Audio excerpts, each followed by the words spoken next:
400 বছরের পুরানো একটা স্থাপনার সামনে আমরা দাঁড়িয়ে, আমরা এই প্রজন্ম, আপনার আমার বয়স কতটুকু, আর এটি 400 বছরের পুরানো একটা জমিদার বাড়ি, দোতলা বিশিষ্ট।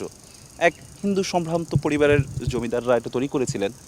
আপনি জানেন যে আসলে বরিশাল এটি হচ্ছে লাকুটিয়া জমিদার বাড়ি নামে অনেক বেশি পরিচিত। এর বাইরেও বাকেরগঞ্জে আছে, বিভিন্ন জায়গায় কিন্তু জমিদার বাড়িগুলো রয়েছে। কিন্তু মুশকিল যেটা হচ্ছে মেহেদী, এই সমস্ত স্থাপনা কিন্তু সেই অর্থে আমাদের দেশে সংরক্ষণ করা হয় না। তবে প্রত্নতত্ত্ব অধিদপ্তর এই বাড়িটি সম্প্রতি সংরক্ষণ করেছে। চলেন ভিতরে যাই।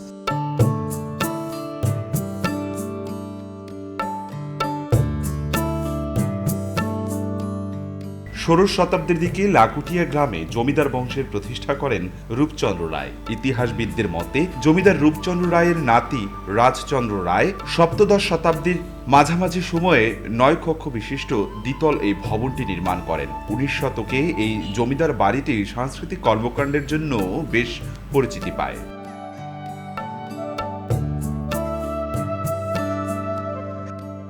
রক্ষণাবেক্ষণের অভাবে দীর্ঘ বছর ঐতিহ্যবাহী জমিদার বাড়িটি ছিল প্রায় ধ্বংসাবস্থায়। তবে 2024-এর মে মাসে প্রত্নতত্ত্ব অধিদপ্তরের উদ্যোগে শুরু হয় এ সংস্কার কাজ। ভবনটির মূল স্থাপত্য শৈলী অক্ষুণ্ণ রেখে করা হয়েছে সংস্কার। চুন, বালু ও সুরকির সাথে ব্যবহার হয়েছে সুপারির পানি, তেঁতুলের পানি, যা আরও 100 বছর ধরে রাখবে এর মর্যাদা।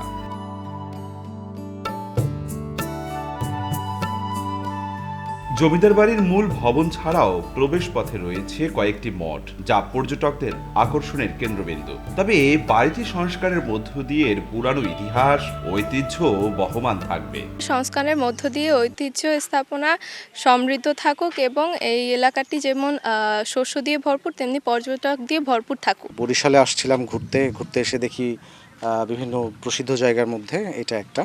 তো এসে একটু হতাশ হয়েছি যে শুনলাম 16 শতাব্দীতে এটা তৈরি হয় এবং এখন এটা রিকনস্ট্রাকশনের কাজটা চলছে। তো হঠাৎ করে ওখান থেকে দেখি যে এখানে তার অবশেষ কিছু একটা দেখা যাচ্ছে, এই কারণেই এই সাইটটাতে আসা দেখার জন্য। আমার ইতিহাসের প্রতি একটা আলাদা আগ্রহ আছে। ইতিহাসের যেখানে যেখানে আমি ঐতিহাসিক জায়গাগুলো পাই, আমি মূলত হচ্ছে রাজশাহীর মেয়ে। তো আমাদের রাজশাহী অঞ্চলে যেগুলো হয়, জমিদারদের অনেক বাড়ি আছে। রাজশাহীতে আমাদের হিন্দু জমিদাররা অনেক রুল করেছে। তো এটা থেকে হয়তো বা জমিদার বাড়ি, রাজবাড়ি এগুলোর প্রতি একটা আলাদা আগ্রহ আছে। সেই আগ্রহ থেকে আমরা এখানে দেখতে এসেছিলাম। লাখুটিয়া জমিদার বাড়ির সংস্কার সংরক্ষণ করার পরে দর্শনার্থীদের চাহিদা ওখানে অনেক বেড়ে গেছে। প্রচুর দর্শনার্থী ওখানে আসে প্রতিদিনই ওটা দেখার জন্য, এবং দর্শনার্থীদের মধ্যে এক ধরনের কৌতূহল সৃষ্টি হয়েছে এই ইতিহাস ঐতিহ্য জানার জন্য। তো আমরা এই দর্শনার্থীদের কথা চিন্তা চেতনায় রেখে, মানে চিন্তা ভাবনায় রেখে, আমরা ভবিষ্যতে ওখানে একটা জাদুঘর বা আশেপাশের ঐতিহাসিক প্রত্নবস্তু নিয়ে একটা ডিসপ্লে সেন্টার বা জাদুঘর করার চিন্তা ভাবনা আছে। ভবিষ্যতে আশা রাখি এটা আমাদের বাস্তবায়ন হবে। প্রথম পর্যায়ে প্রায় 61 লাখ টাকা ব্যয়ে ভবনের ভিত্তি এবং ইটের গাঁথুনি ও ছাদে নির্মাণ কাজ করা হয়েছে। প্রাচীন দরজা, জানালা, মেঝে এবং আলো বাতাস চলাচলের কাঠামো আপাতত এই প্রকল্পে অন্তর্ভুক্ত নয়। বরিশাল শহর থেকে মাত্র 8 কিলোমিটার উত্তরে পুরনো লাকুটিয়া জমিদার বাড়িটি প্রায় 400 বছরের ইতিহাস বহন করে চলছে।